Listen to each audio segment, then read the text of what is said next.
Section 4. You will hear a university lecturer in the engineering department giving a talk on soil liquefaction. First, you have some time to look at questions 31 to 40.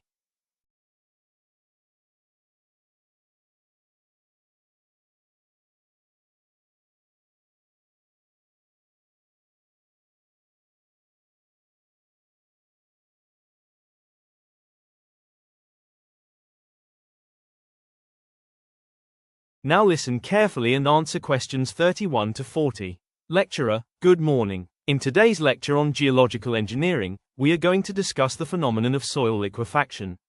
In simple terms, this is a process where soil, for a short time, loses its solid properties and acts more like a fluid. It generally happens in soil that is both loose and saturated with water. Think of sandy or silty soil near a coast or river. The event that sets this process in motion is almost always the intense ground shaking caused by a major earthquake.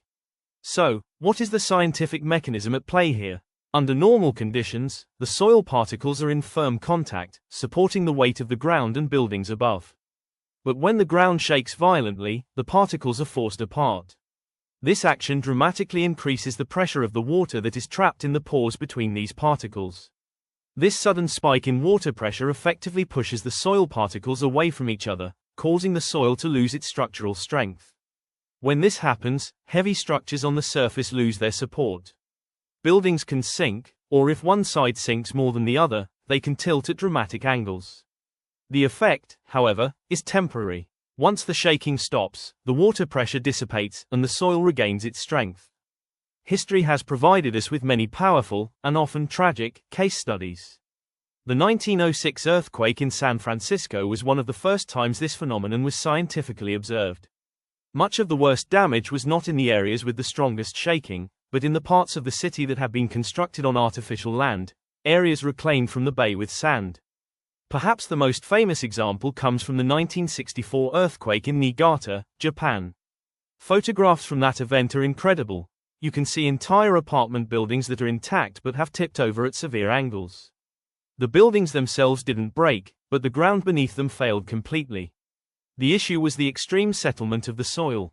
More recently, the 2011 earthquake in Christchurch, New Zealand, brought liquefaction to public attention again. The intense water pressure forced sand and silt to erupt to the surface, creating what people called sand volcanoes. The damage was so extensive that it led to a huge drop in property prices in some suburbs, rendering them almost worthless. So, what can we do to manage this?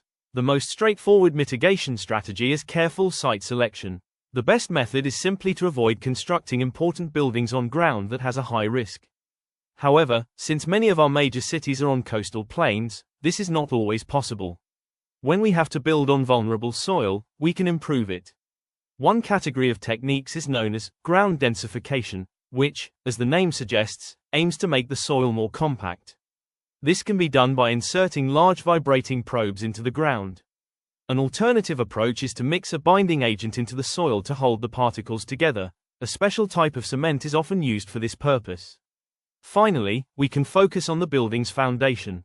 The design must ensure that the building is supported by a stable layer of ground. This often means using deep piles or pillars that transfer the structure's entire weight down through the weak soil to solid bedrock below. As our cities continue to expand, understanding and mitigating liquefaction is critical. Ongoing research in this field is absolutely essential for improving building safety and creating more resilient urban environments. Announcer, that is the end of Section 4.